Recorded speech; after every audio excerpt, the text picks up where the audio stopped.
sekali masakan Ibu. Habis ini aku ikut Bapak ya, Bu. Nanti. Hmm?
FSMR, yes.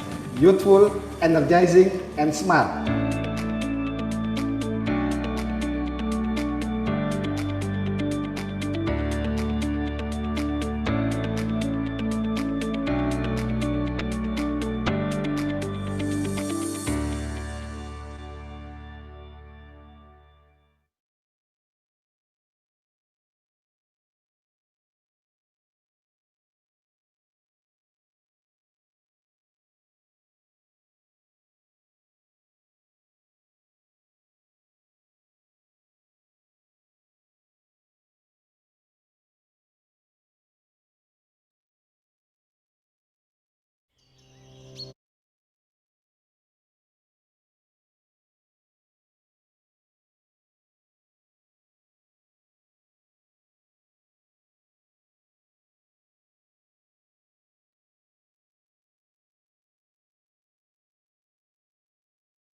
Baik, selamat siang para Bapak dan Ibu peserta seminar media rekam dengan tema seni media rekam memulihkan dan membangkitkan.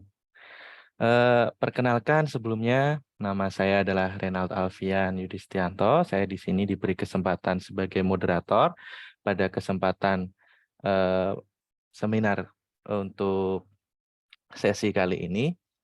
Sebelumnya, izinkan saya untuk membacakan tata tertib sesi paralel. Mohon harusnya yang sebelumnya tadi ya. Nah, oke, stop di sini dulu.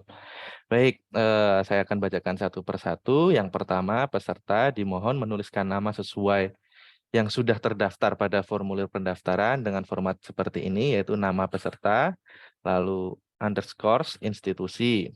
Yang kedua, peserta dimohon menggunakan virtual background yang sudah disediakan panitia. Yang ketiga, peserta dimohon mematikan mikrofon atau mute dan disarankan menyalakan kamera. Lalu yang keempat, sesi tanya jawab dilakukan dengan menggunakan fitur raise hand atau menuliskan di kolom chat.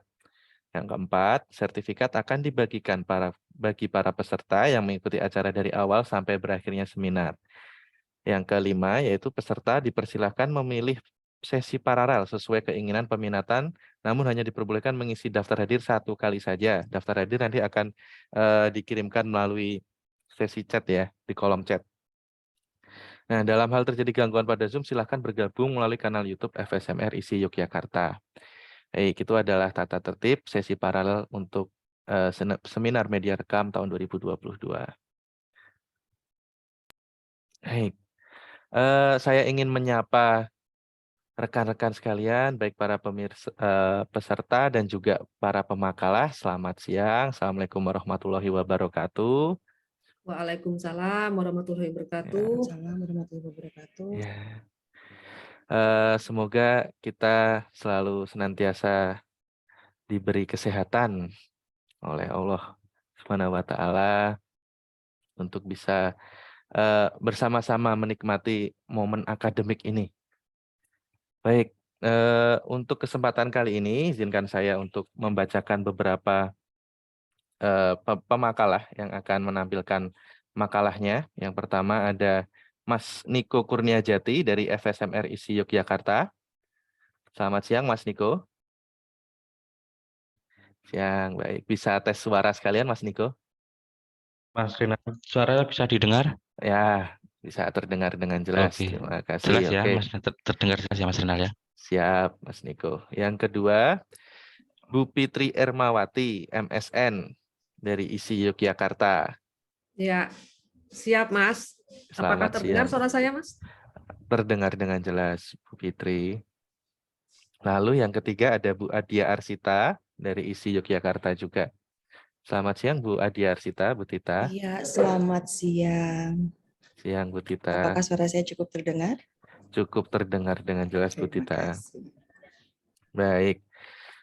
Untuk mempersingkat waktu, untuk urutan yang pertama nanti ada Mas Niko Kurniajati dengan judul artikelnya Batasan Produk Foto Jurnalistik Antara Foto Berita dengan Foto Infotainment sebagai Informasi Masyarakat.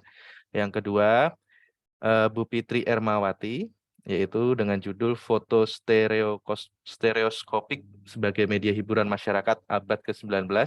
Dan yang ketiga ada Bu Adia Arsita dengan judul Representasi Diri Melalui Unggahan Foto di Instagram dalam Masa Pandemi COVID-19. Nah, judul yang cukup menarik ya untuk kajian fotografi dalam kebangkitan seni media rekam. Baik, saya ucapkan terima kasih kepada seluruh peserta atas atensinya dan dengan bahagianya mengikuti seminar kali ini.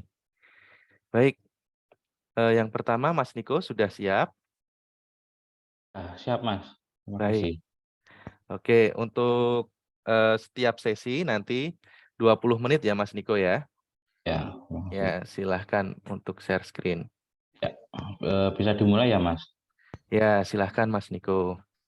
Terima kasih untuk moderator, terus para pemateri, Ibu Adia Arsita, terus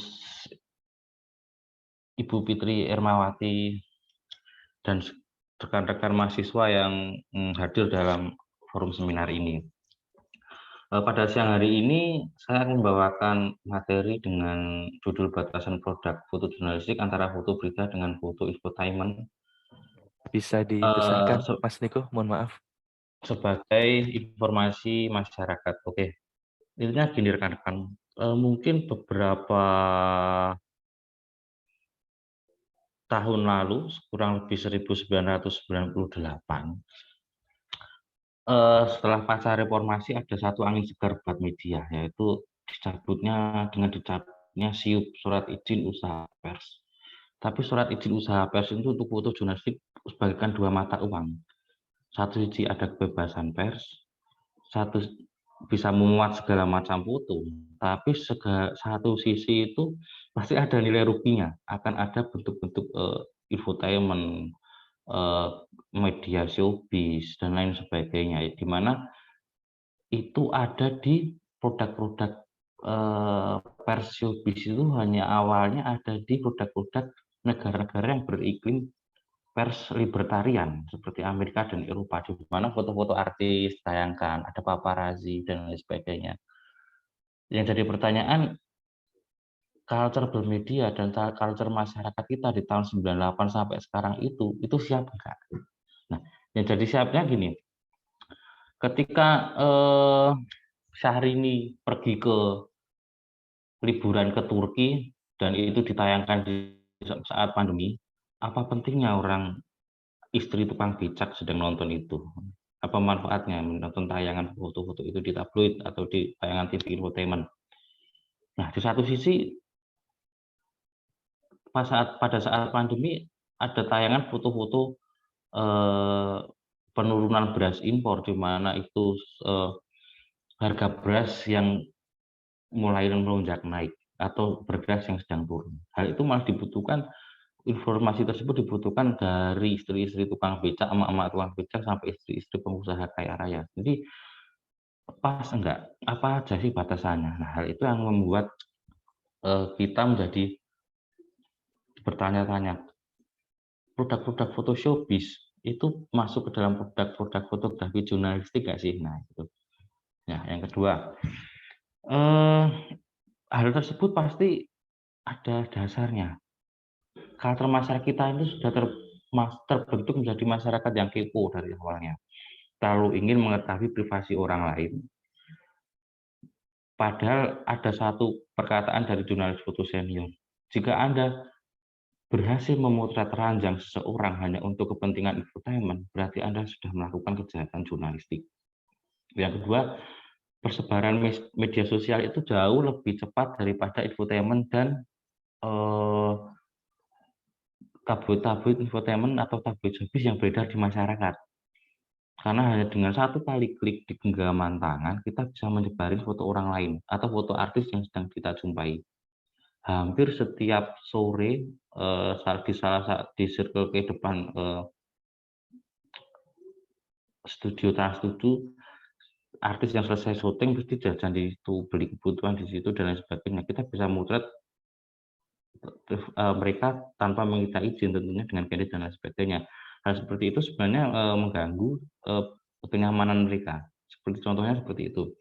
Nah, jika menembus hak privasi orang lain, jika berita-berita tersebut laku, pasti ada keinginan dari seseorang untuk memotret orang lain dan mempostingnya, tentunya melalui akun-akun gosip. Nah, jadi ini lebih parah lagi dari tabloid dan media-media infotainment, yaitu tabloid, yaitu akun-akun gosip.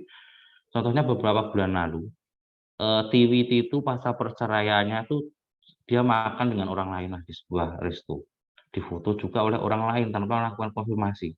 Dikirim dengan sadar dari seorang netizen ke pemilik akun Lambe Turah, tentunya melalui DM ya.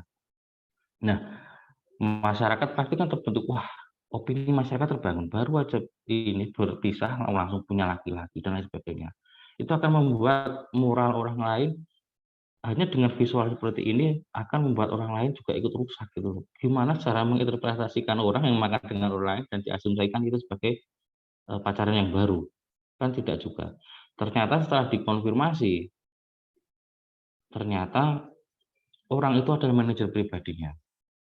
Satu, asumsi orang lain psikologinya jadi rusak. Dua, tata bahasa orang jadi rusak, percaya nggak? Ada salah satu yang komen, ini salah satunya, ini artikel ini dimuat di Jawa Post, diliput oleh Jawa Post, bahwasanya si TWT itu ini menjadi orang yang dirugikan karena salah satu akun gosip tersebut.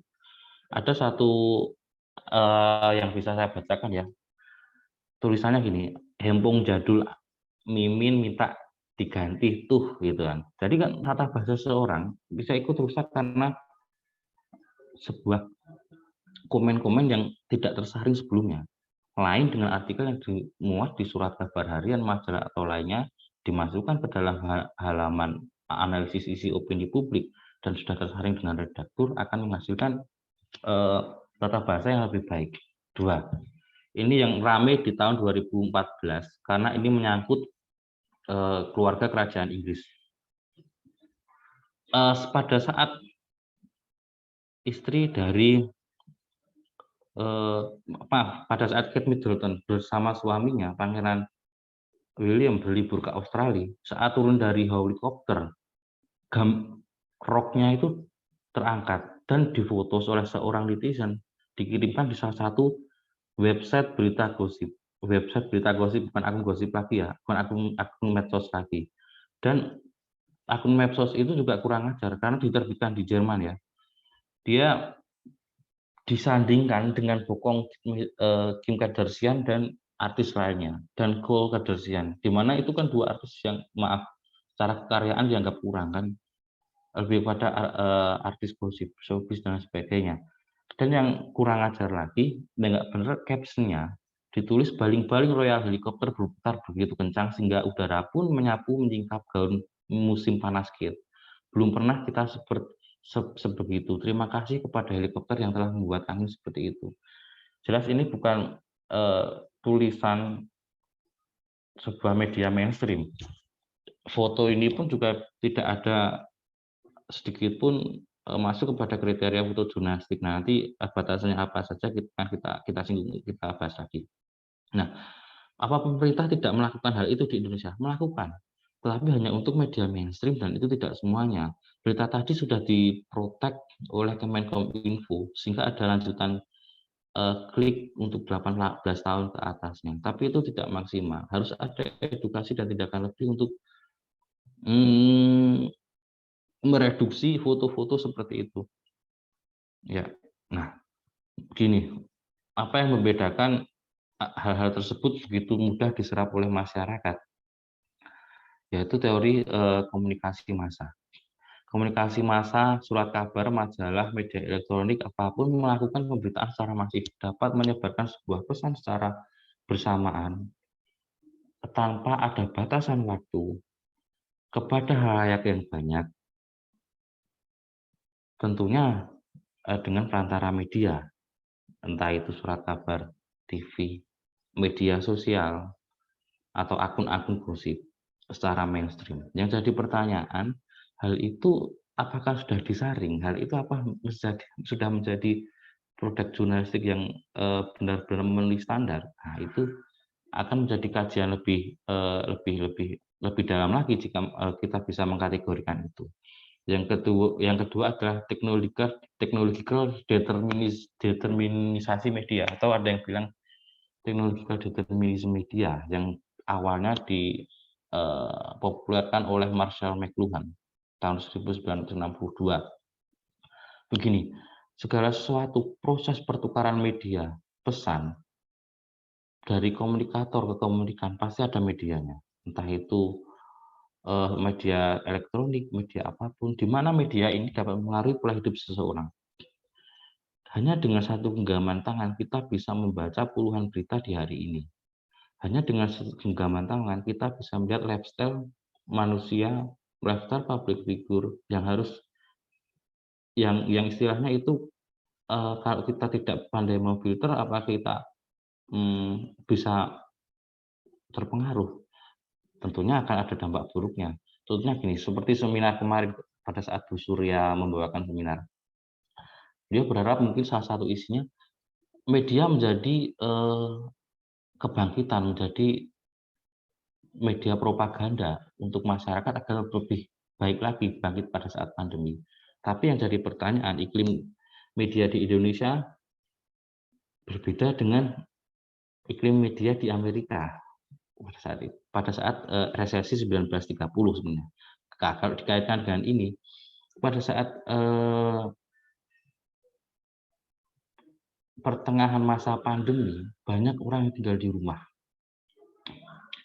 Yang tadinya nonton tayangan-tayangan berita-berita selebritas, tayang di antara jam 8 sampai jam 10 setelah berita pagi, hanya anak-anak dan pembantunya. Maaf, sebenarnya karena infotainment itu ditujukan untuk latar belakang menengah ke bawah menurut saya. Nah, karena pandemi, akhirnya majikannya juga ikut nonton karena di rumah. Akhirnya apa? Mindset orang yang sudah terbiasa dengan pola-pola pikir yang bermacam-macam di kantor, di mana, dan mempunyai latar belakang pendidikan yang baik juga mengikuti nonton hal seperti itu. Yang jadi masalah, kebutuhan dari seorang public figure itu kan banyak, income mereka banyak. Yang nonton orang menengah ke bawah, pendapatan menengah ke bawah, dan dari latar belakang pendidikan menengah ke bawah. Kalau dia menjadi peniru yang baik, tentunya akan menghalalkan segala cara untuk mengikuti gaya hidup si artis tersebut, gitu. Jadi ada degradasi moral di balik sebuah tayangan infotainment atau terbitan-terbitan tabloid-tabloid infotainment, hingga tayangan-tayangan website yang ditayangkan oleh beritanya disuplai oleh paparazzi kalau di Eropa. Berita paparazzi itu gini, ada satu tragedi yang memilukan di tahun 94 ketika Putri Diana dan Dodi Al-Fayed dikejar oleh paparazzi hingga dia lari kencang-kencangnya dengan mobil dan pada akhirnya menabrak sebuah pembatas terowongan bawah tanah. Dua-duanya meninggal karena apa? Menghindari sebuah kamera paparazzi. Secara tidak langsung kamera itu bisa meniru orang lain. Nah, untuk memberitakan hal yang sebenarnya itu tidak menjadi konsumsi publik secara berlebihan karena orang mempunyai privasi sendiri. Nah, dari hal tersebut kan kita bisa menyimpulkan bahwa sesuatu jika dipaksakan untuk bisa mengetahui pribadi orang lain, privasi orang lain, tentunya akan menghalalkan segala cara. Ya, ujungnya itu tadi degradasi moral dari seorang fotografer itu yang akan mengambil gambar tersebut. Karena sudah secara tidak langsung juga ikut menghilangkan nyawa seseorang. Dari hal tersebut kita bisa menyimpulkan batasan-batasannya antara produk fotojurnalistik atau bukan melalui teori ini. Secara medium komunikasi tetap melalui perantara sosial, melalui media sosial. Yang kedua, secara determinisme media atau secara dampak kemediaan itu disebarkan secara masif. Apa itu jika kita bandingkan dengan media-media mainstream? Satu, perantara media sosial tidak disaring lebih dahulu oleh dewan redaktur sehingga dia tidak melakukan konfirmasi. Kadang orang mengambil foto seorang artis atau public figure seperti kejadiannya Tiwiti itu tadi, tidak melakukan konfirmasi dan langsung diberitakan. Di tabloid itu sama, hanya melalui proses saring dari seorang redaktur. Tetapi unsur pemberitaannya hanya terbatas pada bentuk lifestyle saja pada foto-fotonya. Dua, disebarkan secara masif. Sama, media sosial menyebarkan secara masif dengan waktu yang lebih cepat. Tidak dapat ditarik kembali, hanya bisa dihapus, tapi jarang dapat memberi konfirmasi. Tetapi kalau media mainstream melakukan kesalahan,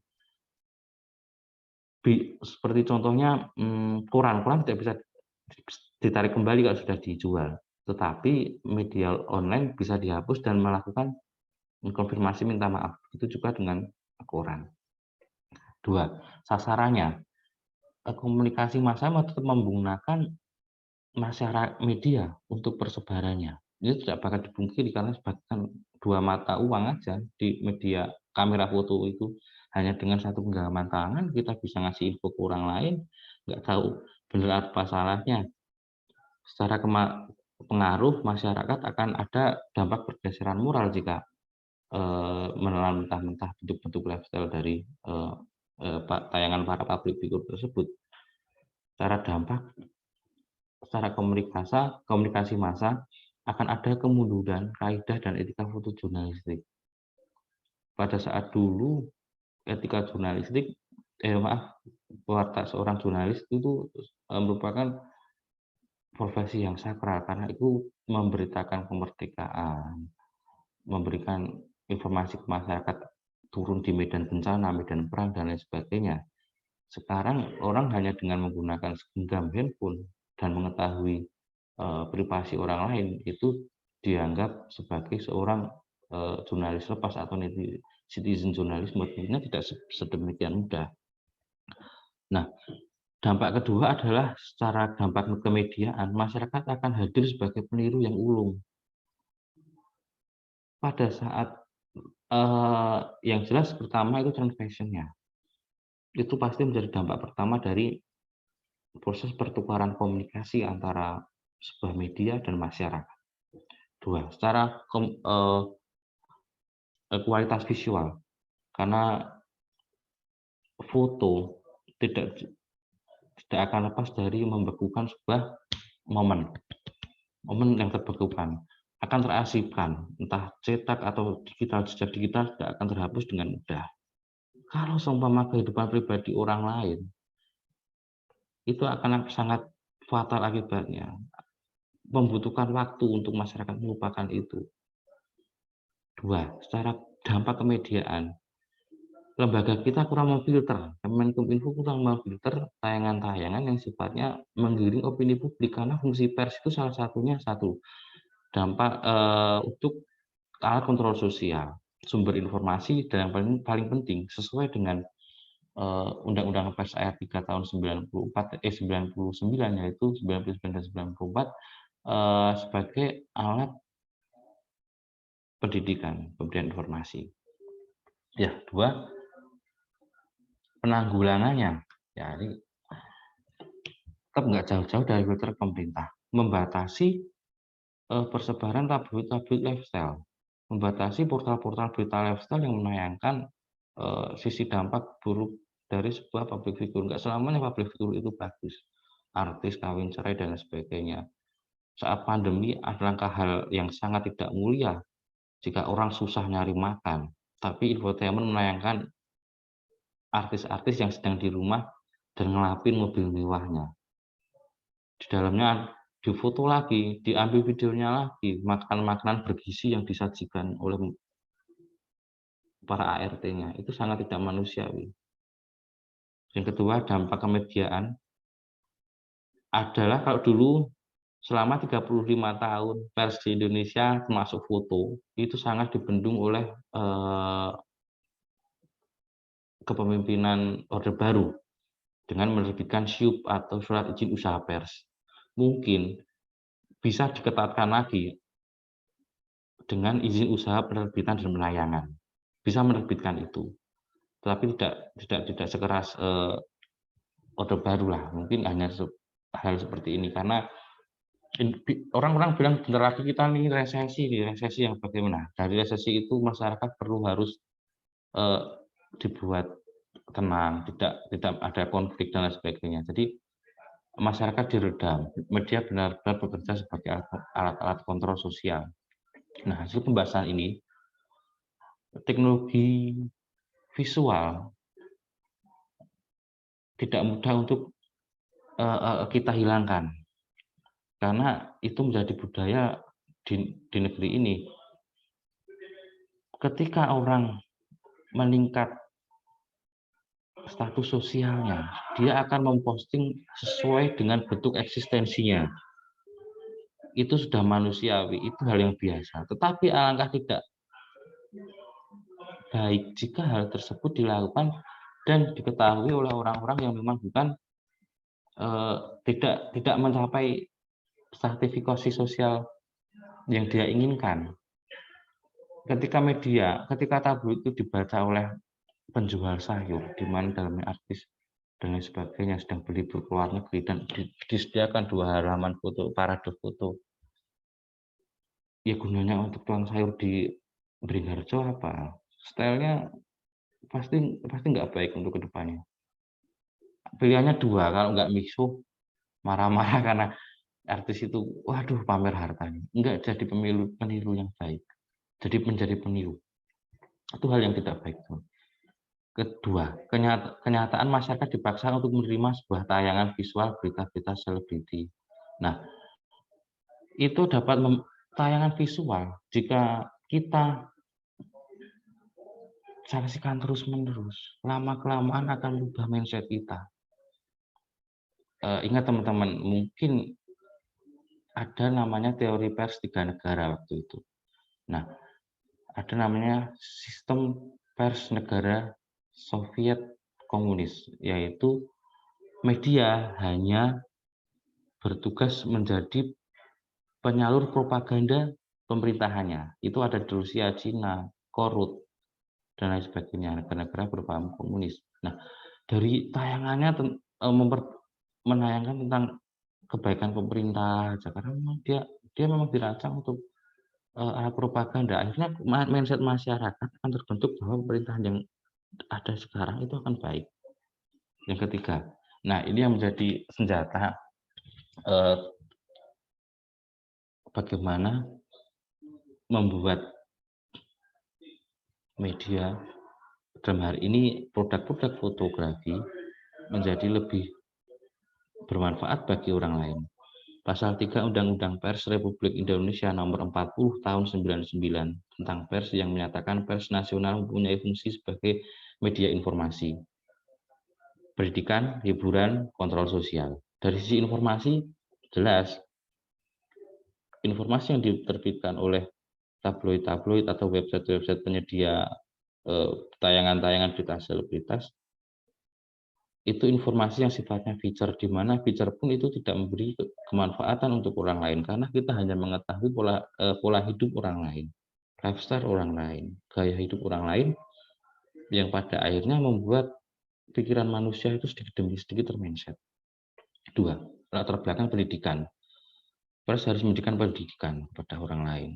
Kalau dulu zaman kita kecil di halaman belakang surat kabar pasti ada cerita-cerita sejarah yang disajikan dalam bentuk cerpen. Di tayangan TVRI juga ada Cerdas Cermat dan lain sebagainya. Karena mereka benar-benar mengamalkan sistem undang-undang ini tidak 100% media itu mencari keuntungan. Yang ketiga, hiburan. Hiburan jelas ada, hiburan bermacam-macam, ada sinetron, ada pemutaran lagu dan sebagainya.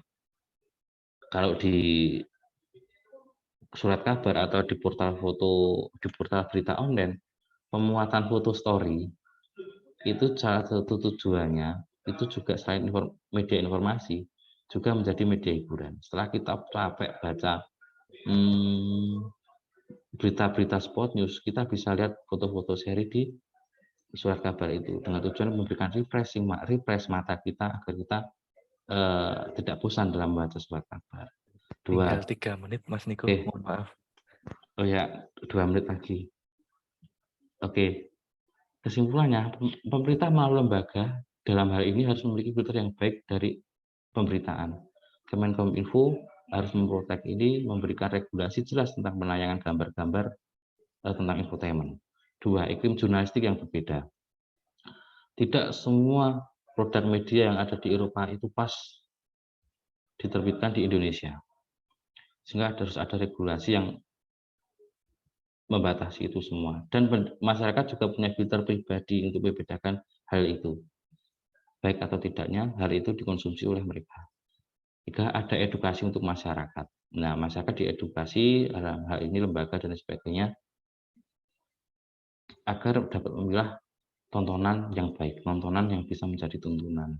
Yang keempat, harus menjaga kaidah dan kesakralan foto jurnalistik sebagai acuan untuk menggambarkan berbagai fakta. Seperti yang saya bicarakan tadi, foto jurnalistik pada saat lampau menjadi forum pertukaran informasi untuk mencapai kemerdekaan dan pembangunan. Ya, yang terakhir, jurnal ini tidak dibuat untuk kepentingan tertentu, hanya sebagai bentuk mediasi untuk menjembatani teman-teman dan para peserta ini bagaimana iklim bermedia kita saat ini, khususnya dalam bentuk penayangan foto-foto selebritas. Terima kasih, Mas Rinal. Baik, terima kasih Mas Niko. Judul materi yang sangat luar biasa ya. Jadi bisa saya simpulkan nih Mas Niko, bahwa fotografer ya, dunia fotografi haruslah menjaga kaidah dan kesakralan dari foto jurnalistik ya Mas Niko ya. Nah, kebebasan pers tidak serta-merta diartikan searah dengan meliput dan menyebarkan hal-hal yang bersifat pribadi dan privasi ya Mas Niko ya. Benar sekali. Nah, pada hakikatnya nih Mas Niko, sebenarnya bahwa manusia itu masing-masing kita itu adalah jurnalis ya Mas Niko ya. Iya, Karena benar. kita tuh lebih banyak membicarakan tentang orang lain daripada berkaca tentang diri kita sendiri Mas Niko ya. Iya, Ya, tapi yang perlu diingat bahwa ada etika jurnalistik yang harus kita jaga sebagai jurnalis. Nah, seperti itu ya Mas Niko ya.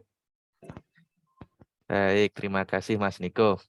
Saya ingin mengingatkan kembali kepada Bapak Ibu peserta seminar sekalian bahwasanya untuk sesi pertanyaan bisa dikirimkan melalui chat room ya. Jadi kalau ada pertanyaan terkait pembahasan Mas Niko tadi bisa silahkan di chat room. Bisa menuliskan nama dan afiliasinya atau institusinya. Seperti itu, terima kasih.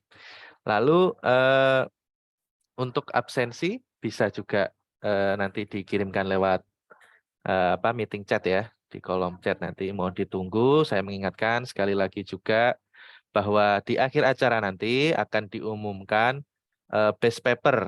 Jadi ada 31 paper yang sudah masuk, ada 31 pemakalah juga yang sudah mempresentasikan makalahnya. Nah, nanti akan diumumkan best paper di akhir acara dan juga nanti bagi para peserta seminar seni media rekam tahun 2022 yang membutuhkan sertifikat nanti akan kita share di akhir acara nanti. Baik, untuk linknya nanti akan saya share ya. Baik, untuk dimohon untuk mempersiapkan diri presenter kedua yaitu Bu Fitri Ermawati. Selamat siang Bu Fitri. Nggih, siap Mas. Sampun siap Bu Fitri. Baik. Insya Allah. Oke, untuk mempersingkat waktu sekali lagi saya ingatkan ya Bu Fitri, waktu 20 menit. Ya. Ya, silahkan dipersiapkan. Badai share screen atau dibantu kami Bu untuk materinya. Share screen sendiri bisa Mas, insya Allah. Oke, baik. Silahkan dicoba ya Bu. Bisa ditampilkan.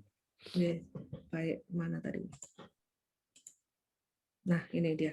Sampun. Baik, sampun terlihat dengan jelas. Baik, 20 menit ya Bu Fitri. Kita mulai dari sekarang. Dipersilahkan untuk waktu dan tempat.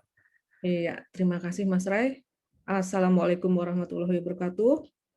Di sini saya mungkin tidak sampai 20 menit, semoga 10 atau 12 menit mungkin selesai Mas. Banyak Siap, gambarnya. Siap. Ini apakah suara saya terdengar jelas Mas? Dan visualnya juga ini PowerPoint-nya? Terdengar dengan jelas Bu. Mohon kalau bisa diperbesar. Volumenya? Oh, oke. Gambarnya. Oh, oke. Di full screen. Ya. Nah, siap. Seperti itu Bu Fitri. Terima kasih Mas. Jadi yang mau saya angkat dalam seminar ini tuh sepele sebenarnya. Orang tuh kan butuh hiburan, berangkat dari situ. Terutama kita kemarin setelah lockdown, tidak boleh kemana-mana, itu rasanya suntuk, rasanya bunek, pusing gitu, butuh hiburan. Nah, tak terkecuali orang zaman dulu juga.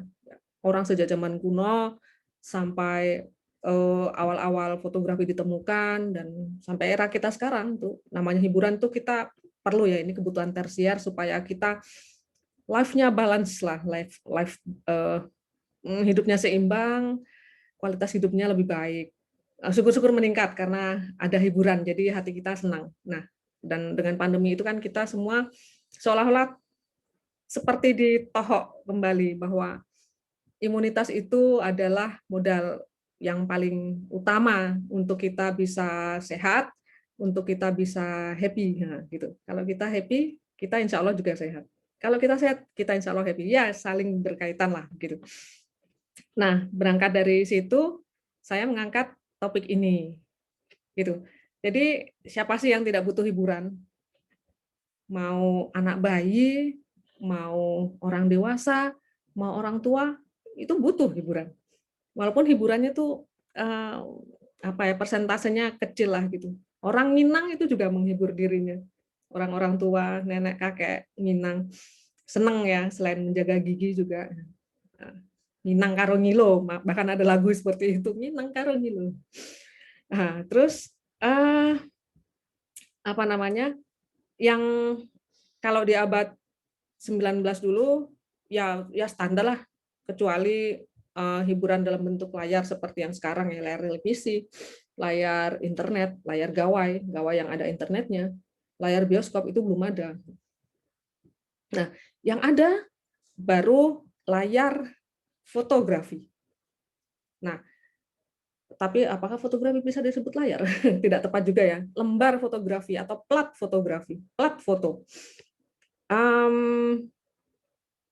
Namun, selain dengan cara dinikmati dengan dicetak, biasanya kalau karya foto itu dipamerkan untuk dinikmati, diapresiasi, ada pula cara menikmati foto yang menghibur, yang menjadi tren di masyarakat abad 19, khususnya tahun 50 sampai 60-an, 1850-an sampai 1860-an.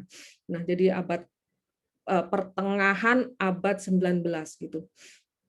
Nah, ini dengan cara apa hiburannya? Fotografi dengan cara bolak-balik. Hiburan fotografis yang seperti apa? Dengan cara menontonnya melalui alat khusus untuk menghasilkan efek 3 dimensi atau efek 3D supaya ada kedalaman ruang virtual, bukan ruang sesungguhnya. Seolah-olah foto itu tidak hanya flat saja, panjang kali lebar, tapi seolah-olah ada panjang kali lebar kali tinggi gitu, ada volumenya. Walaupun volumenya tidak bisa diraba, tapi feel kita bisa merabanya gitu. Kalau di dunia sekarang ya mungkin seperti virtual reality gitu ya, alat-alat VR begitu yang sekarang sedang tren. Saya pribadi belum pernah memakai alat itu. Gitu. Tapi kalau lihat tayangan-tayangan video, nah seperti itu kurang lebih. Jadi kita merasa berada seolah-olah di alam benda atau pemandangan yang ada di subjek foto tersebut. Nah, itu menimbulkan perasaan suka, perasaan senang, perasaan terhibur dengan cara tertentu gitu. Kalau kita makan ya kita senang. Kita berlibur melihat pemandangan indah, angin sepoi-sepoi, nyaman, kita terhibur. Melihat olahraga yang kita sukai, senang. Nah, ini nonton foto yang diam. Tapi ada dimensinya seolah-olah. Itu kita senang, seolah-olah kita terlarut ke dalam apa yang sedang kita tonton itu, meskipun still loh itu. Nah, kemudian rumusan masalah dalam makalah saya adalah ada 2 di sini. Bagaimana teknik fotografi yang diterapkan kok bisa menghasilkan efek 3 dimensi? Padahal ini zaman dulu. Kalau zaman digital mah gampang ya, tinggal diplesetkan warnanya saja gitu. Cyan dan satunya apa? Magenta gitu ya. Merah dan biru. Itu jadi dengan kacamata merah biru juga jadi. Kemudian yang kedua, apa sajakah subjek foto stereoskopik sehingga mampu menghibur masyarakat abad 19? Apa sih yang mereka nikmati? Fotonya foto-foto apa saja sih? Metode yang saya pergunakan di sini metode deskriptif dengan pendekatan kualitatif dengan strategi penelitian studi pustaka. Studi pustaka yang saya lakukan ini adalah mencari pustaka tentang foto stereoskopik abad 19. Beberapa yang abad 20 awal juga saya baca, tapi mainly saya baca yang 19 untuk referensi saya. Yang 20 itu ya hanya sekedar tambahan sajalah untuk perbandingan. Kemudian ya mencari, membaca pustaka dan melakukan telaah atas bacaan-bacaan itu tadi. Setelah itu menyajikan hasil telaah dan menarik simpulan. Kita masuk ke hasil dan pembahasan. Di sini saya mengutip tulisan Block and McNally tahun 2013 bahwa sesungguhnya fotografi stereoskopik dengan efek 3D itu sudah ada sebenarnya sejak tahun 1840. 1 tahun setelah diumumkannya proses fotografi yang acceptable di masyarakat, yang bernama sistem cetaknya adalah daguerreotype tahun 1839 di Paris, Prancis. Nah, ini 1 tahun kemudian sudah ada gitu. Foto stereoskopik 3D sudah ada. Ya, tapi istilah 3D sendiri baru muncul pada tahun 1950-an. 1 abad kemudian, 1 abad lebih. Nah, saat ini kalau kita mendengar istilah 3D gitu, referensi kita kok merujuk kepada karya-karya game gitu, karya-karya komputerisasi, animasi gitu, dan gambar stereoskopik yang non fotografi. Rasanya lebih banyak ke situ. Padahal dulu pernah loh fotografi stereoskopik itu jadi tren di masyarakat. Nah, ini orang yang sangat berjasa dalam bidang fotografi stereoskop atau fotografi stereoskopik. Ini adalah seorang Skotlandia atau Great Britain ya, Sir Charles Wheatstone. Ini penemu stereoskop, alatnya seperti ini. Alatnya itu sangat tidak praktis. Ini cukup besar alatnya. Waktu itu Wheatstone ini mengemukakan papernya tentang stereoscopic vision, dan dia juga menyatakan ada fenomena binocular vision. Nah, seperti ini, binokular. Nah, di depan Royal Society di London, di Inggris. Itu sebuah entitas yang sangat kredibel ya. Nah, kira-kira begini cara menggunakan alat yang disampaikan oleh Wheatstone. Wheatstone ini adalah seorang polimat, dia adalah seorang yang pakar di banyak keilmuan. Salah satunya adalah optik. Mohon maaf. Dan selain itu dia juga ahli di bidang instrumen suara. Mohon maaf.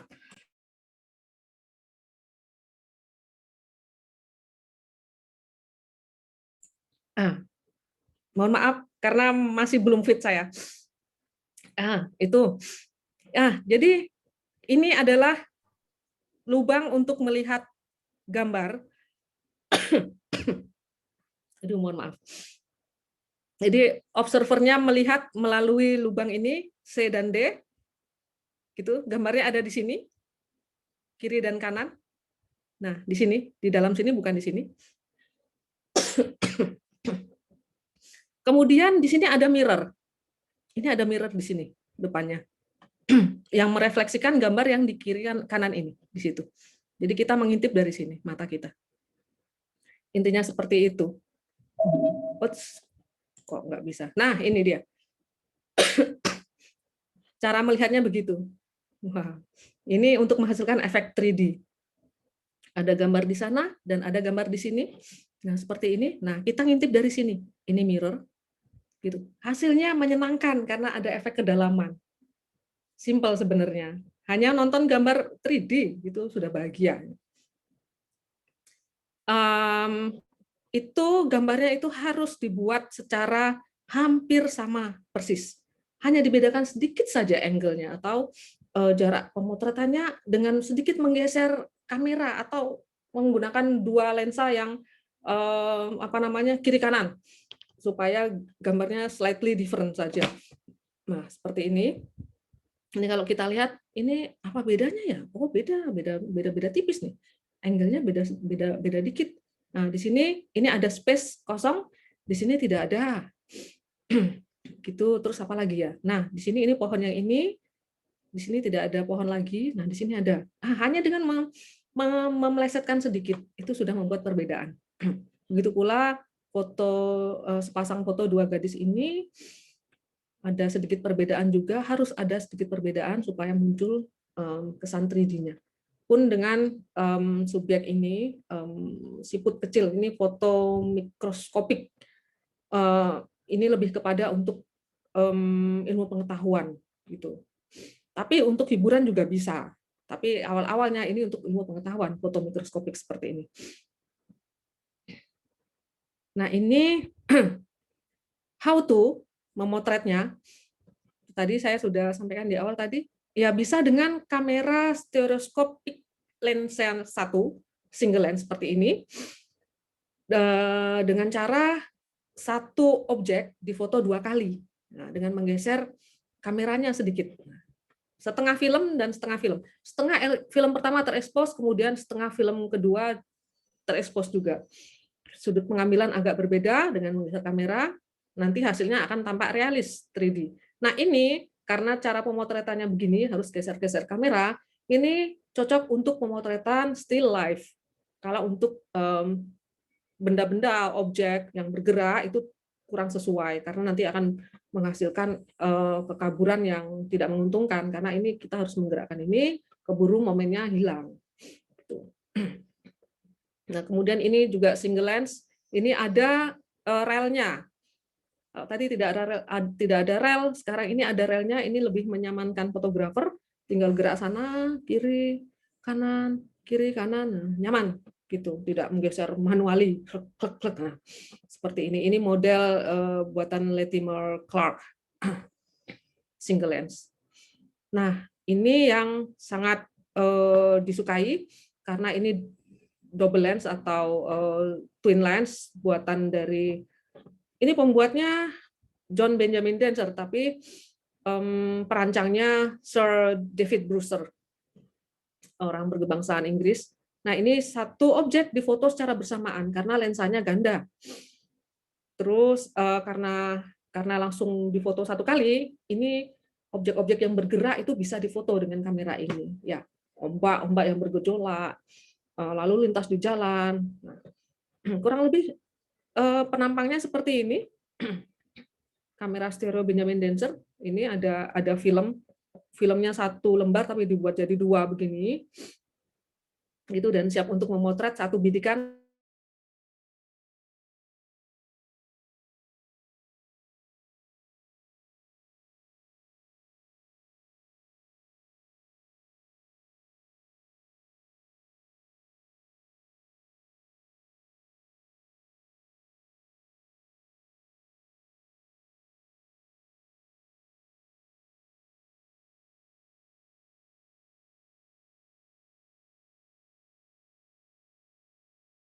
Dan mendalam seperti yang sudah disampaikan oleh para pemakalah di awal tadi, tetapi ternyata cukup sinkron dari pemakalah pertama tadi Mas Riko, kemudian juga pemakalah kedua itu Ibu Fitri. Jadi kurang lebih saya hanya ingin membagikan kegelisahan, berbagi gelisah begitu, juga keingintahuan tentang representasi diri melalui unggahan foto di Instagram pada masa pandemi COVID-19. Sebetulnya ini untuk hari ini sudah agak too yesterday begitu ya, sudah agak out of date karena sekarang sudah nggak pandemi lagi gitu kan ya. Jadi saya ingin menarik balik ke beberapa saat yang lalu, bukan untuk mengingat masa-masa yang mungkin kurang menyenangkan untuk beberapa pihak, tetapi ternyata kadang-kadang hal yang terasa tidak nyaman dan tidak enak itu bisa menjadi inspirasi juga bagi yang lain, sebagai reminder juga begitu. Maaf Mas Moderator, apakah suara saya bisa cukup jelas terdengar? Cukup jelas terdengar, Bu Tita. Monggo Kalau begitu dilanjutkan. saya izin lanjut. Ya. Baik, perkenalkan nama saya Adi Arsita, saya bersama rekan saya dalam satu tim untuk membuat makalah ini adalah Siti Solaita, kami dari FSMRI Yogyakarta. Nah, apa yang ingin saya bagikan sebetulnya adalah bahwa ya kurang lebih mungkin justru hampir semua dari kita ini punya medsos, entah jenis medsos yang mana, gitu ya. Kalau dulu sekali ini Mas Reynald sepertinya sangat hafal, dan mohon maaf kalau saya tidak bisa mengucapkan namanya dengan benar, jangan dimarahin ya Mas Reynald. Ini ada René Descartes, itu sebetulnya ada pengucapan Prancis dan Inggris, karena saya tidak bisa dua-duanya, jadi cukup dengan si René itu mengucapkan dulu ada cogito ergo sum, itu adalah jargon yang cukup kita kenal.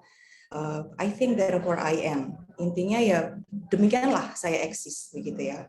Namun lambat laun seiring berjalannya waktu ternyata ada transformasi yang ya kadang tidak kita sadari.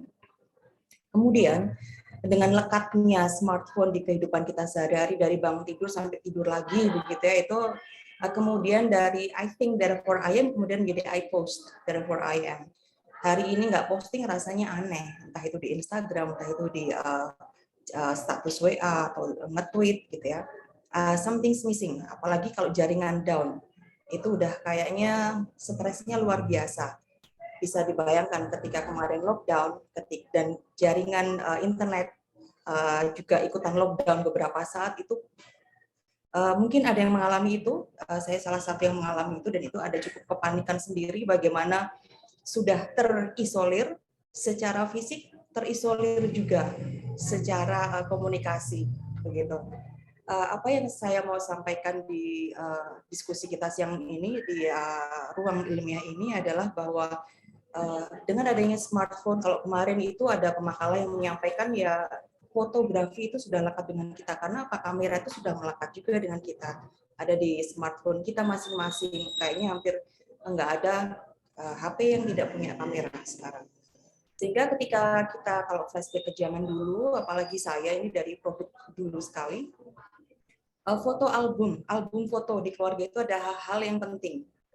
Kalau dulu di meja tamu untuk menerima tamu itu biasanya ada album foto yang bisa dilihat oleh tamu atau bahkan dilihat-lihat oleh keluarga sendiri, begitu ya, sebagai suatu pengenang, pengingat untuk reminiscing the old times gitu. Nah, jadi kemudian fotografi sekarang bukan sekedar sebagai pengingat dan penjaga memori untuk momen spesial di lingkup keluarga. Karena kemudian apa yang kita unggah di sosial media itu sesuatu yang terkesan privat tetapi kemudian menjadi go public begitu. Baik, dan adanya perkembangan teknologi digital juga wawasan kognitif seseorang disertai transformasi sosial budaya, maka mempengaruhi foto itu ya, walaupun itu adalah foto personal. Bagaimana dulu kemarin kalau tidak salah ada Pak Yulian itu apa yang menyampaikan ya, saya lupa, mohon maaf. Ada kalau foto itu dulu dibikin ngirit karena itu filmnya aja mahal, nyetaknya mahal, dan saya adalah salah satu generasi yang merasakan itu. Kalau foto memang diirit, apalagi kalau lebaran, keluarganya itu besar sekali. Kalau fotonya satu-satu, mau selfie atau mau wifi gitu ya pasti boros, jadi pasti nggak boleh. Bareng sama ini, sama itu. Nah, semakin ke sini, apa yang kita kenal dengan auto fotografi ataupun selfie kemudian semakin berkembang. Itu sudah menjadi keseharian kita sehingga tidak terasa bahwa ada transformasi kebudayaan di situ. Sehingga dulu yang adanya album foto di meja tamu, di ruang keluarga kita, kemudian sekarang mungkin susah ditemui, kecuali untuk orang-orang tertentu. Mungkin juga hanya ada bingkai-bingkai foto di dinding, dan itu juga pasti tidak sebanyak di album foto. Galeri kita, galeri foto, sepertinya, saya tidak mau judgmental menganggap semuanya melakukan itu, tapi sepertinya cukup banyak yang melakukan penitipan visual fotografis gitu di sosial media. Bahkan sering sekali ketika dulu cukup ngetren dengan caption no caption gitu ya, captionnya adalah no caption. Kalau sekarang captionnya banyak, mungkin bukan sekarang juga ya, ada beberapa yang saya temui itu nitip gitu ya. Jadi seolah-olah di suatu tempat yang antah berantah, entah itu di cloud-nya si medsos yang ini atau itu, kita menitipkan memorabilia kita di situ. Yang sebetulnya itu kemudian seolah memang privat karena memang hanya kita yang mempunyai akun di situ untuk membukanya, untuk mengaksesnya.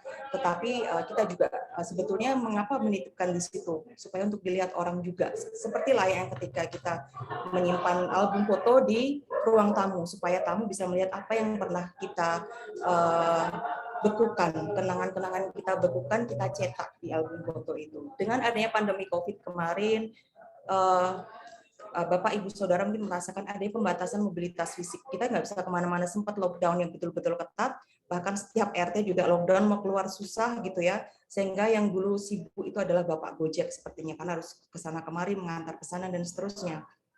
Di saat itulah kemudian sosial media melesat ini ya penggunaannya.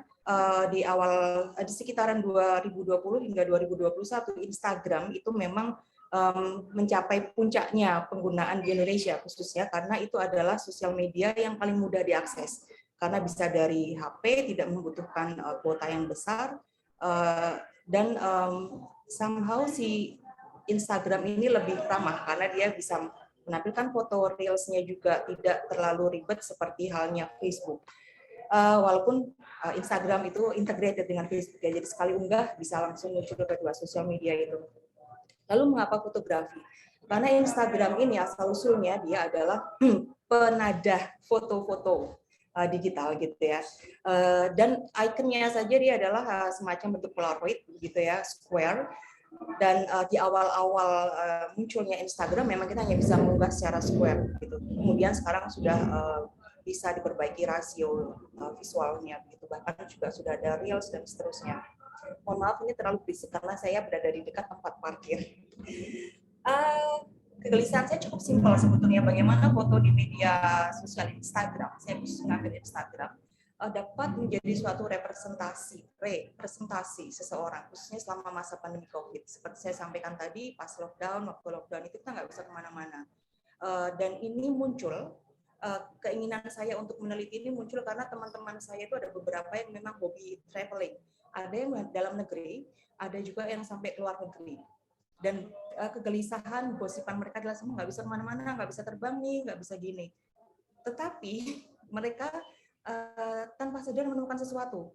Ketika mereka bilang 10 years ago atau last year, dia mengunggah foto-foto dari masa lalu. Mohon maaf, saya tidak bisa menampilkan di sini karena saya menanyakan apakah boleh saya pakai fotonya. Ternyata tidak boleh. Dan saya belum menghilangkan, mereka membolehkan saya menggunakan foto mereka asal sudah menghilangkan nama di akun di situ, tapi saya belum melakukannya. Jadi saya cerita dulu. Intinya ketika mereka tidak bisa kemana-mana, visual mereka sampai kemana-mana justru lebih banyak. Kenapa? Karena mereka mempunyai Instagram ini punya suatu fitur hashtag yang kemudian ketika kita search dengan menggunakan hashtag itu, atau kalau dalam Google kita menggunakan keyword, itu akan langsung menemukan misalnya isoman COVID, self quarantine, itu kita akan dimunculkan di situ visual-visual yang kita cari. Kemudian saya iseng mencari itu, bermula dari keisengan memang, dan ternyata loh memang banyak hashtag ataupun tagar yang menggunakan isoman COVID, self quarantine, itu dari luar negeri sampai Indonesia. Dan karena kegabutan di masa isoman saya dulu, itu saya scrolling di beberapa akun Instagram yang memang ketika saya lihat itu menggunakan hashtag isoman, itu saya menganggap misalnya, oke, visualin Bapak Ibu Saudara lihat di sini cukup simpel, sederhana gitu ya. Tetapi sebetulnya bagaimana sih pemilik akun Instagram ini merekonstruksi citra diri mereka dengan menampilkan aku ingin dilihat seperti ini karena aku bagus dilihat dari sini gitu ya. Bagaimana ada terjadi negosiasi visual di situ, juga negosiasi tekstual yang ditampilkan melalui tanda pagar itu ataupun hashtag, dan bagaimana mereka mengatur feeds Instagram. Ada yang memang aware dengan konten digital mereka, sehingga mereka akan menggunakan feeds yang let's say itu estetis gitu ya, disusun sedemikian rupa, mungkin tematik juga dengan nuansa warna dan seterusnya. Tapi ada juga yang random posting, seingin hati mereka memposting apa. Maka di situ ada presentasi diri. Presentasi diri itu bagaimana seseorang itu membuat upaya usaha untuk memproduksi definisi atau mendefinisikan situasi. Bagaimana identitas mereka secara sosial diketahui oleh orang lain. Dan presentasi diri ini juga bagaimana mereka memanage self-image mereka, membuat impression management. Mereka mengendalikan secara sadar dan mengontrol, mengelola kesan apa yang ingin ku bentuk, impresi apa yang mau ku ciptakan mengenai citra diriku yang akan muncul di fotoku ini. Entah itu foto yang ku ambil sendiri swafoto ataupun foto yang akan diambil oleh orang lain. Maka dalam interaksi sosial secara cultural di dunia cyber, hal-hal demikian terbentuk dengan sangat disadari sebetulnya. Nah, dari presentasi diri itu muncullah representasi. Bagaimana presentasi apa yang ingin kutampilkan, maka akan kutambahkan dengan hashtag, maka akan kutambahkan dengan tagging location dan seterusnya, akan menjadi suatu konstruksi kebudayaan yang terbentuk melalui praktik-praktik kebudayaan kita. Dari praktik produksi, lambat laun kita akan produksi foto kita, unggah ke Instagram, ada feeds di situ, akan terbentuk konsumsi. Bagaimana khalayak akan melihat foto kita, akan melihat postingan kita. Dan di situ akan terjadi distribusi dan konsumsi, dan itu akan berulang lagi. Dan nanti akan ada foto yang sudah saya ambil lagi, sehingga akan terjadi rekonstruksi visual lagi. Maka jika presentasi melibatkan ide yang asli, maka representasi melibatkan penggunaan satu dan lain hal untuk menandakan hal yang lain. Dan ini adalah beberapa gambar yang saya ambil. Ada salah satu akun yang memang di situ centang biru, dua sebetulnya centang biru karena milik artis begitu ya. Intinya Bapak Ibu Saudara yang pengen centang biru tinggal membaca persyaratannya apa yang harus dipenuhi. Tidak terlalu susah memang. Ya. Ini ada 2 centang biru dan 2 yang tidak centang biru. Bagaimana mereka seolah-olah membuat saat-saat yang kadang yang kita tidak merasakan mungkin akan melihat sakit ya isoman kasihan gitu ya, pasti mereka sangat terisolir gitu ya. Ya, mereka menunjukkan bagaimana mereka mencoba denial mungkin dari visualnya, bahwa mereka terlihat baik-baik saja, happy-happy saja, dan ada hal-hal di situ yang sebetulnya ruang privat mereka, mungkin itu adalah ruang keluarga, bagaimana mereka berbusana, mungkin itu adalah di suatu ruang rumah sakit, bagaimana mereka sebetulnya tidak tampil seperti biasanya apa adanya berdandan begitu, dan mereka menampilkan itu apa adanya sehingga ruang privat itu terbuka untuk publik. Dan ruang privat terbuka untuk publik ini bukan karena mereka tidak sadar, mereka sadar sepenuhnya karena adanya impression management. Dan dari situ fotografi ini kemudian melampaui tidak hanya sekedar sebagai kenangan, tetapi dia juga memberikan interaksi sosial, juga komunikasi yang melampaui apa yang ada di situ, dalam artian kita bisa melihat tidak hanya visual pictorial gitu fotografisnya, tetapi juga visual tekstual, bagaimana mereka membuat caption dan membuat tanda pagarnya di situ atau hashtag.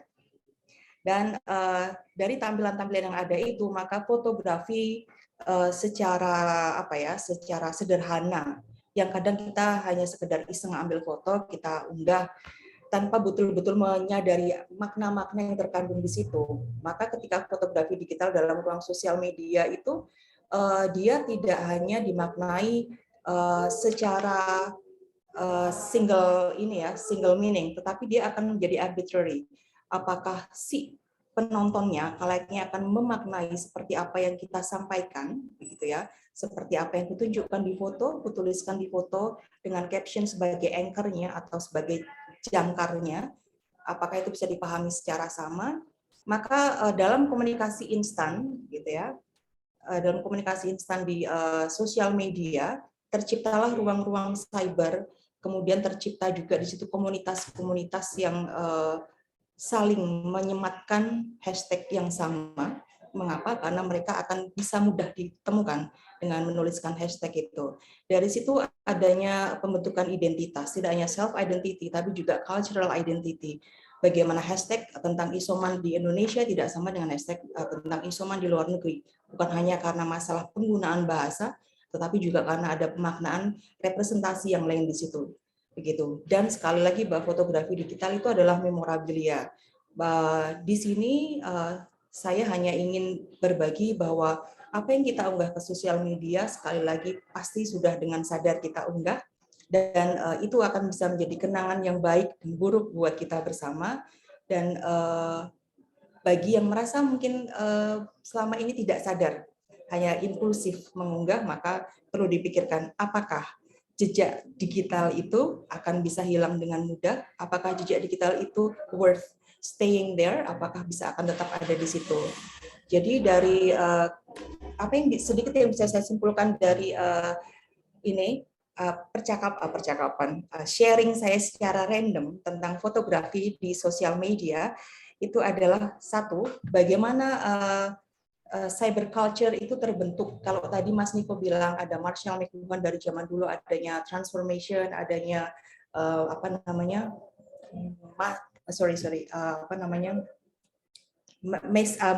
mass age gitu ya. Jadi bagaimana kita mengenal zaman semuanya serba masif begitu ya. Kemudian sekarang menjadi serba digital. Bagaimana ada ruang-ruang di situ yang kemudian kita coba negosiasikan secara sadar. Yang tadi adalah dalam negosiasi ruang dan waktu itu tadi, juga negosiasi visual, juga negosiasi tekstual. Kurang lebih sedikit random things yang bisa saya sampaikan untuk siang hari ini. Terima kasih untuk waktunya. Saya kembalikan kepada moderator. Baik, terima kasih Bu Adia Arsita. dengan kajian yang cukup menarik ini tentang representasi diri melalui unggahan foto di Instagram dalam masa pandemi COVID-19. Wah, ini sepertinya kajian yang sangat filosofis ya Bu Tita ini, Bu Tita ya. Bagaimana kita bisa melihat perubahan paradigma manusia yang pada awalnya itu eksistensi manusia itu dinilai secara fisik ya atau pemikiran, sekarang eksistensinya itu dinilai dari apakah sudah posting atau belum itu tadi. Nah, bahkan mungkin ini secara ontologis mungkin lanjutan dari perdebatan Aristoteles dan Plato tentang Kayak apa itu, idealismenya Mas? Plato dan juga realismenya Aristoteles nih. Bahwa yang Teksnya ada itu sebenarnya itu ada di dunia maya kah atau adanya itu ada di dunia nyata. Nah, itu mungkin lanjutan nanti dari bisa dicek, Mas. Itu jadi iya refleksi ya. diri nanti. Iya, betul itu Bu Tita. Baik, hari ini pada sesi kali ini kajiannya sangat menarik ya dan juga bisa ditarik benang merah ini sepertinya. Baik, saya ingatkan sekali lagi bagi para peserta partisipan, silahkan untuk mengirimkan pertanyaan lewat chat atau raise hand, silahkan. Kita akan memasuki sesi keempat, yaitu sesi tanya jawab. Tadi ada beberapa pertanyaan ya dari Mbak siapa tadi di chat awal tadi? Nah, ditujukan untuk Mas Niko dari Zaki dari Stiki Malang terkait etika jurnalis. Apa memang ada yang tertulis atau hanya norma dan etika saja? Begitu Mas Niko. Oh ya, terima kasih Mas Renald. Ya, Jadi begini, untuk ini saya langsung mengaplikasikan pada kehidupan lapangan ya, kehidupan profesi. Kalau etika secara tertulis, secara modul itu ada dan itu diterbitkan oleh banyak organisasi profesi. Seperti halnya mungkin kalau saya urutkan yang paling tinggi, itu dimulai dari Undang-Undang RI nomor 40 tahun 99. Itu undang-undang tertinggi tentang pers, di mana itu mengatur kita bagaimana cara kita memberitakan, cara kita menjaga etika dalam liputan. Nah, itu didetailkan lagi oleh Dewan Pers yang menerbitkan sebuah modul tentang etika-etika tersebut. Modul itu sangat ya lumayan tebal, jadi tidak mungkin kita hafalkan satu persatu, tapi dalam kehidupan lapangan kita itu juga harus dibarengi dengan pengendalian diri. Bagaimana kita menjaga etika kita pada saat memutar seseorang dan lain sebagainya, karena itu hal yang bisa kita pikirkan secara nalar, secara moral juga. Yang kedua, seperti The National Press Photographer Association yang itu menaungi organisasi profesi pers di tingkat dunia, itu juga menggunakan modul yang hampir sama dengan Dewan Pers tadi untuk selevel Indonesia ya. Yang paling penting di pasal 7 Undang-Undang tahun 40 yang dimaksud dengan kode etik adalah hal yang disepakati oleh organisasi profesi tersebut dan ditetapkan oleh Dewan Pers. Oleh karena itu kode etik disepakati oleh 29 organisasi pers yang ada di Indonesia. Jadi itu sudah disesuaikan dengan iklim jurnalistik di Indonesia. Jadi privasi untuk peliputan A itu seperti apa, privasi untuk B itu seperti apa, sehingga tidak bisa disamaratakan. Seperti contohnya gini, ini tergantung negaranya juga. Jadi saya kemarin waktu mungkin ya pada seminar kemarin, kehidupan kode etik tersebut tuh hampir sama di negara, tapi pemuatannya itu yang berbeda. Kenapa majalah A boleh diterbitkan di Indonesia, majalah B tidak boleh, memang itu. Padahal cara memotretnya sama, kode etiknya sama. Nah, ini mungkin agak lebar. Kita kembali ke tiga iklim penerbitan ya. Yang satu iklim penerbitan atau teori media yang paling tua yaitu Soviet komunis, di mana di dalamnya media-media yang ada itu dipergunakan pemerintah untuk melakukan propaganda kepada rakyatnya, sehingga berita-beritanya lumayan disetir oleh pemerintah, dan koran-koran atau media-media swasta itu disubsidi, sehingga bentuk-bentuk fotonya, apa-apanya itu semuanya untuk membangun kepercayaan pemerintah kepada masyarakat. Di negara-negara tersebut biasanya berita-berita infotainment gitu tuh nggak begitu berminat, nggak begitu diminati. Yang kedua yaitu libertarian.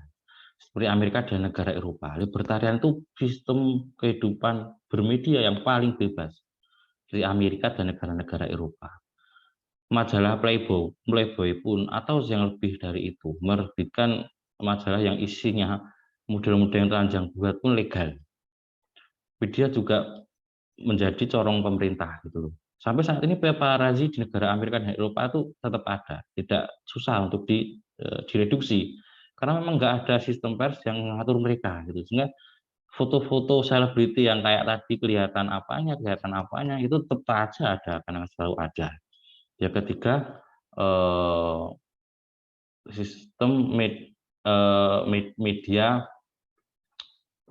istilahnya kalau zaman dulu itu pada Indonesia pernah mengalami itu pada masa Presiden Soeharto, di mana segala sesuatu dikontrol oleh pemerintah.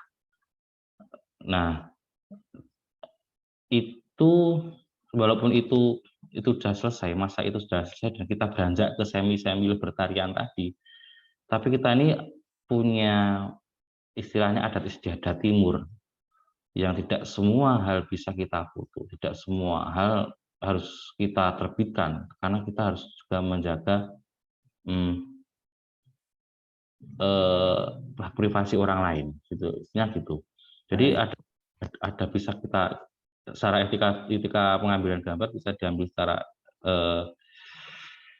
nalar, dan satunya lagi bisa kita jadikan modul-modul yang diterbitkan oleh organisasi-organisasi profesi itu sebagai acuan. Terima kasih. Gitu Mas Niko, ini ahlinya ahli dalam jurnalis ini Mas Niko ini. Gitu panjang lebarnya menjelaskan tentang etika jurnalistik. Jadi bisa kita rangkum seperti ini Mas Niko, bahwa etika jurnalistik itu adalah suatu konsensus yang pada akhirnya itu menjadi suatu aturan tertulis ya Mas Niko ya. Iya. Yang dikeluarkan oleh institusi-institusi yang dalam ini mewakili para jurnalis seperti itu ya Mas Niko ya. Baik. Saya ini sebenarnya pengen tanya Mas Niko terkait makalah nyenengan nih, mumpung nyenengan on cam juga. Bagaimana nih kalau ketika masyarakat itu sebenarnya lebih menyukai informasi-informasi infotainment picisan yang murahan seperti itu menjadi suatu demand atau permintaan dari masyarakat. Jadi kualitas informasi yang diinginkan oleh masyarakat itu hanya ya seperti itu, yang bombastis, yang wah seperti itu, bukan lagi informasi-informasi yang memiliki nilai edukasi, memiliki nilai-nilai yang lain ya. Nah, bagaimana kalau ternyata itu menjadi demand dan akhirnya media mau tidak mau ya menawarkan berita-berita seperti itu. Iya. Ya, itu sebenarnya iklim itu udah ada Mas dari sejak diterbitkannya SIUP itu tadi. Tapi itu direspon sama media. Itu masuknya ke dalam bentuk yellow paper, koran kuning. Koran kuning itu isinya ya sex and crime, berita kriminal, berita seks. Tengah-tengah halaman itu pasti ada gambar-gambar ya artis, terus berita-berita yang pelecehan seksual dan lain sebagainya. Mungkin kalau zaman dulu kita pernah dengar koran Meteor. Kita zaman dulu pernah dengar koran lampu hijau di Jakarta. Nah, itu memang segmentasi mereka untuk latar belakang pendidikan dan ekonomi menengah ke bawah. Hal yang serupa juga dilirik oleh media-media mainstream kelas atas seperti Tempo, Kompas, dengan karakter baca dan karakter penyajian berita foto yang berat. Tetap aja mereka juga laku. Yang menengah ke bawah seperti koran-koran yellow paper itu juga laku. Itu karena media itu Mas, punya idealisme juga, tapi juga harus berpikir untuk bagaimana industri mereka tetap harus berjalan, yaitu dengan melayani berbagai segmen pembaca itu tadi. Dan itu memang itu negara besar seperti Amerika pun punya yellow paper juga, gitu Mas. Seperti saya ada satu contoh mungkin saya share ya. Ini, nah, ini ada seorang citizen jurnalis yang memotret Oklahoma terror bombing. Ya, karena dia memotret di waktu yang tepat, Charles itu memotret anak yang menjadi korban serangan bom teror di Oklahoma. Karena dia memotret dan konten beritanya bagus, walaupun dia seorang citizen, enggak citizen akun-akun gosip gitu ya, dia mendapatkan penghargaan dari Pulitzer waktu itu. Nah, hal tersebut membuktikan dimuat pun tidak di koran, tidak dikirimkan di koran-koran seperti New York Times, Sun. Dia mengirimkannya di Tulsa World, koran yang tidak begitu besar dan banyak berita, mungkin karakter bacanya apa ya, karakter penulisannya untuk masyarakat Amerika yang kelas menengah mungkin, menengah ke bawah mungkin. Nah, itu pun menjadi karya jurnalistik yang luar biasa dan bisa diterima. Jadi segmen media itu tetap ada, Mas, di negara manapun, negara besar, negara berkembang manapun tetap ada segmentasi itu. Oke, itu, Mas. Baik, terima kasih Mas Niko. Mungkin kita buka sesi ya pertanyaan. Silahkan resen bagi para peserta yang ingin menanyakan terkait 3 materi pemakalah kita hari ini. Atau via chat juga bisa.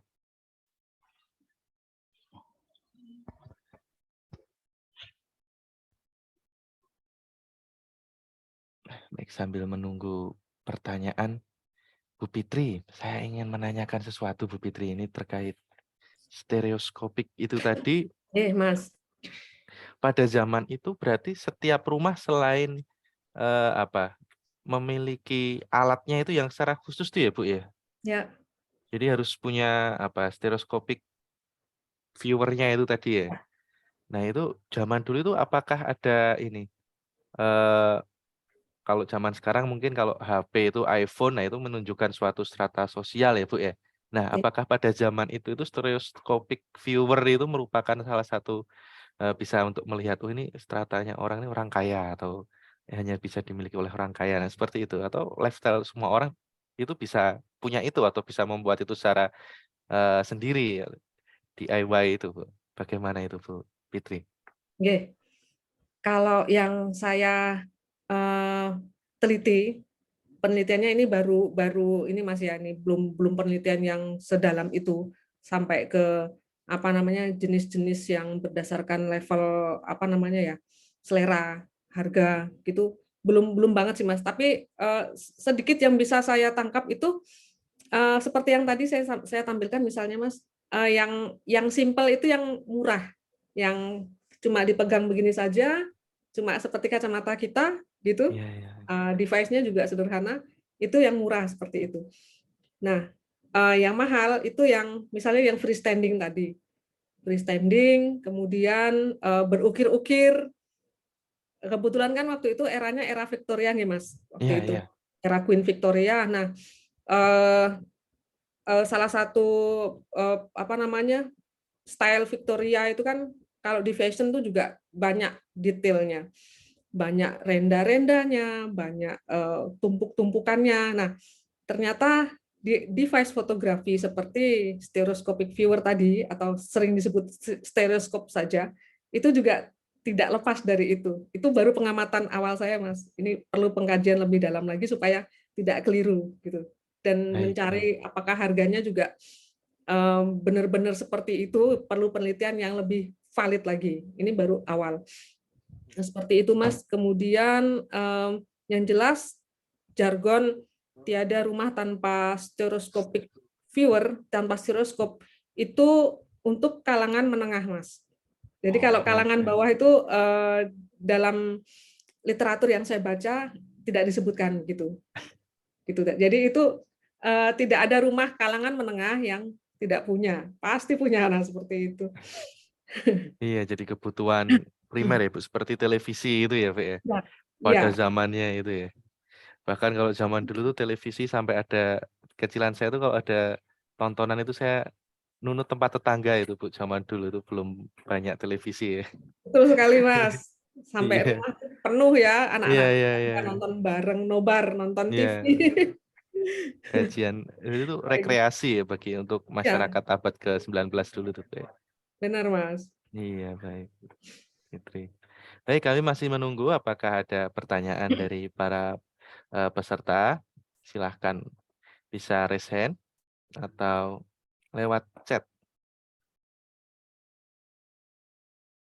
Kami ingatkan kembali, silahkan mengisi sertifikat ya. Bisa mengisi link, sudah tersedia link sertifikat keikutsertaan. Dan juga link untuk absensi ya, presensi silahkan dicek.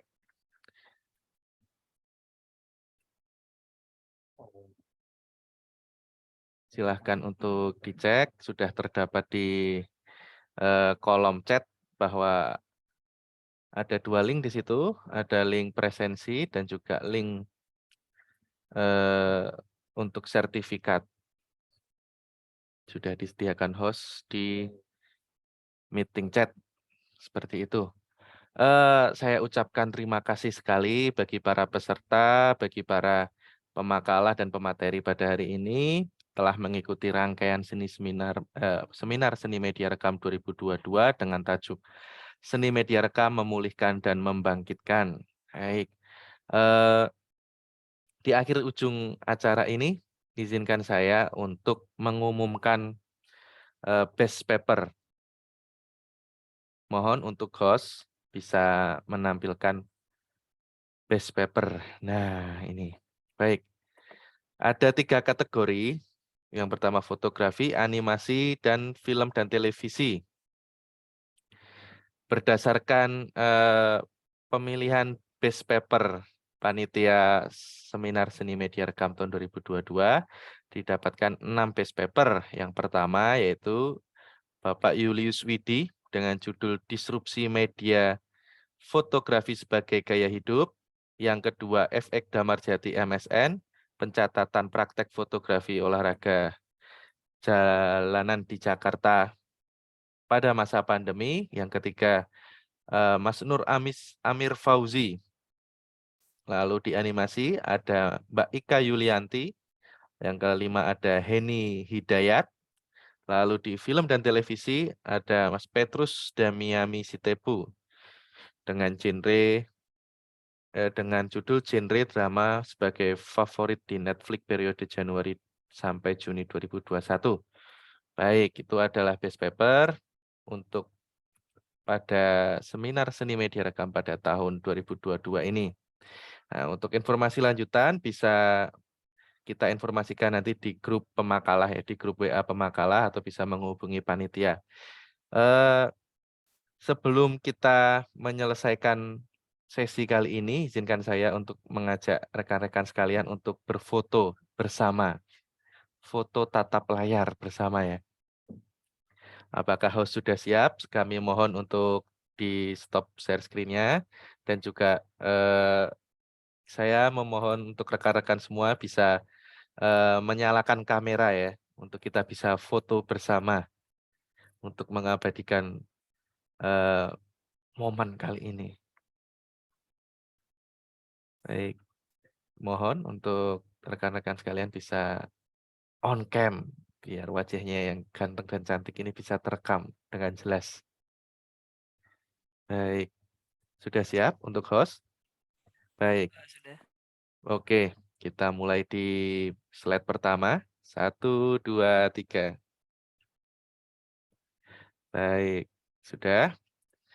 Untuk slide kedua. Baik, 1, 2, 3. Oke, lalu lanjut ke slide ketiga. 1, 2, 3. Masih ada slide ketiga, Mas?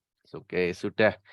Baik, sekali lagi izinkan saya mewakili segenap panitia, segenap peserta pemanitia dan semua yang mendukung acara seni media rekam tahun 2002 ini Saya mengucapkan mohon maaf apabila dalam pelaksanaannya ada banyak salah kata ataupun kesalahan kekurangan dalam pelaksanaan seminar seni media rekam tahun ini. Baik, saya ucapkan terima kasih kepada seluruh peserta dan para pemakalah. Kita akhiri untuk sesi siang kali ini. Untuk informasi lanjutan bisa ditanyakan di grup WA grup ya. Baik, saya tutup. Assalamualaikum warahmatullahi wabarakatuh. Salam sejahtera bagi kita semua. Om Santi Santi Om. Salam budaya. Waalaikumsalam warahmatullahi wabarakatuh. Terima kasih. Terima kasih. Terima kasih semuanya. Sehat, Bu Selamat Fitri. siang. Matur nuwun Bu Tita, Mas Niko.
Merkurius, Venus, Bumi, Mars, Jupiter, Saturnus, Uranus, Neptunus.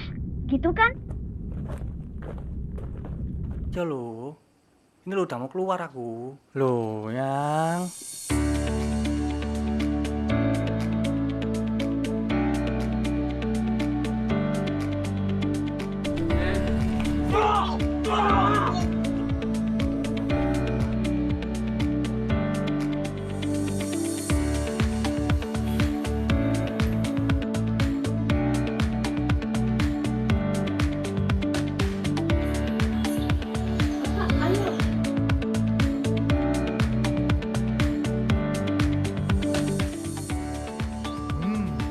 enak sekali masakan ibu. Habis ini aku ikut bapak ya, Bu. nanti. Hmm?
FSMR, yes.